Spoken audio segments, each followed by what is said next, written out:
everyone, welcome back to another video, and in today's video we're going to be doing a small export-import system. So we're going to export two things from LEGO Studio and we're going to import them into Blender. So let's get started. We're going to start off with a singular minifigure. So we're going to File, Export, and we're going to export as Collada, which is, I'm not sure what that is, but it refers to DAE. It's a DAE file. So I already have both of them exported, so I'm just doing this again.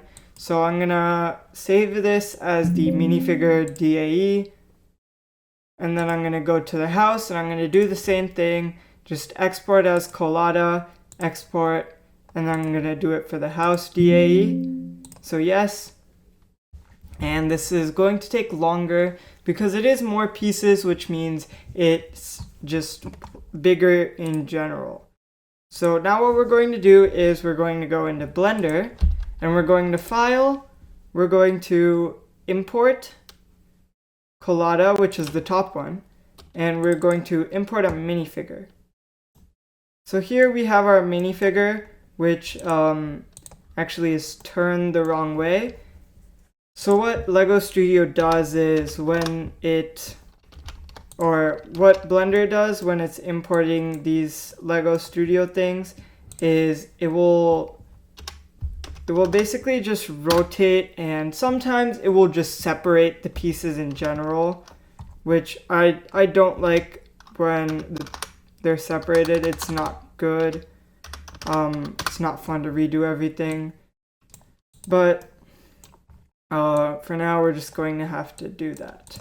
Another thing is that it adds light nodes and camera nodes. I do not need cameras and lights because I already have a camera and a light. If I want to add more lights, I can. So let me import the house. The house is going to take longer to import as it did to export because it is a bigger file. It has more pieces. It has more parts in it.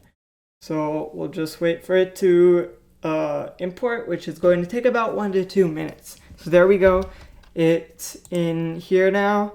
We're going to rotate on the x-axis 90 degrees and then rotate on the z-axis negative 90 degrees. We're going to put the house in the middle. Now we have a stray away piece here, which is just in the middle. We can delete that because I don't know where that came from. And our house is looking fine. Some pieces have been moved around, shortened, but for now I'm okay with it because we're not trying to stick these together like Lego. We just want them to look like Lego. So now we're going to do the coloring. We're going to start with our little minifigure human here. And let me also get out of the rendered mode. So I think we will make this just a normal yellow color. I think that's good for our solid yellow.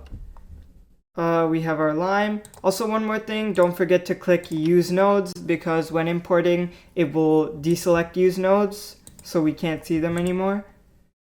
So we have our lime color. This is lilac. So something like this. This is what, solid orange? Okay. So an orangish color, like, no, that's way too. Yep, that's good. Now for the hands, what we can do is we can just select our original solid yellow, like that. And then for the jeans, let's use nodes, and then let's make some dark blue jeans.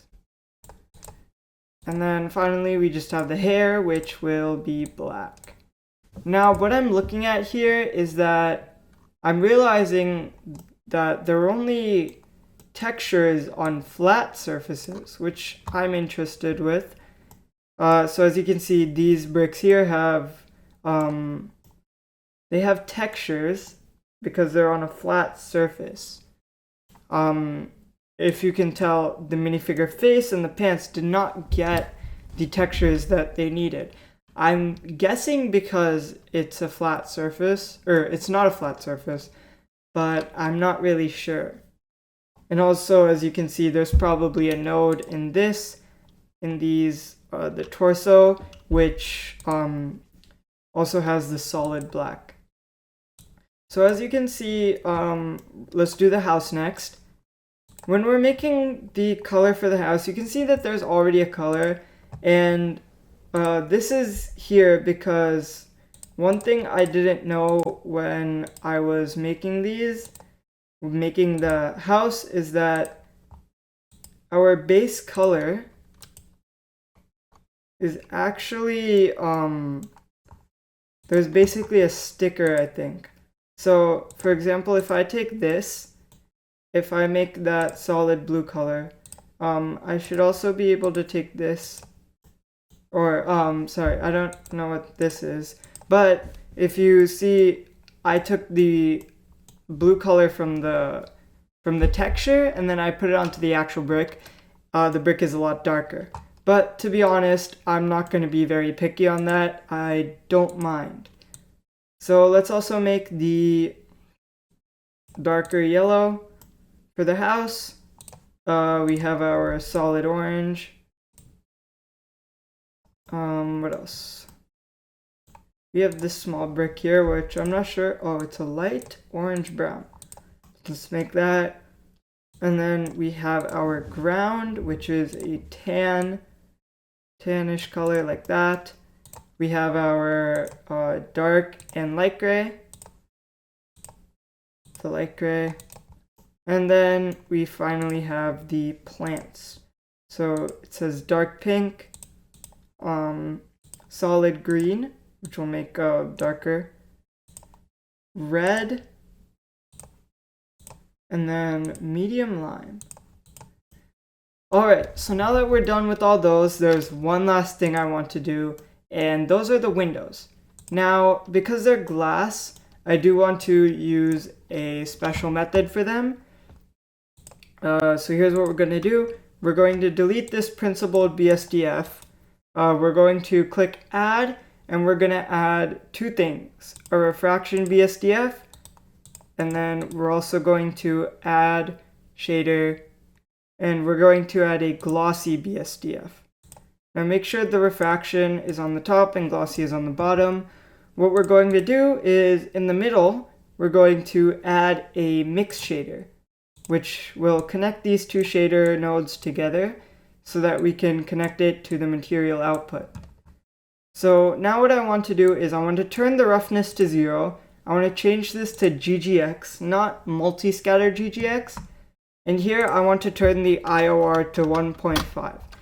And I'll show you why. This is because we're going to add a, we're going to add a Fresnel node at the top here. We're going to connect it to the FAC in the mix shader. And the reason I made the I don't know if that's a Q or an O, I made this 1.5 because the Fresnel will also have it at 1.5. Now, one thing I want to make sure is that my render engine is in cycles, because otherwise it will not look like glass, it will look like something else if it's an Eevee. And the final thing I want to make sure is that the roughness is at 0, because I do not want any roughness on this. So now, if I go into rendered, I should have a glassish model. Let me actually delete both of those light nodes and find this light. Let's pull it into the house. And as you can see, it is in fact clear. It's like a little opaque. I think it's more transparent. I don't know if my camera is glitching out, but that is supposed to happen because making something like a glass texture is going to be very tough on Blender. But when we export it one more time, because I do want to export again for our final project for the Lego stuff, I will plan on keeping all of the glass. So if you can see, there's glass here too. One thing I realized is that these two glass also have the texture, so we're just gonna delete those two. Pretend like those are windows without glass. Maybe they have like a mesh or something. But really, that's all for today's video. I showed you how to export from LEGO Studio and import into Blender. And we will be using this for future videos. So, I mean, that's really all. I hope you enjoyed, and I'll see you in the next one. Bye!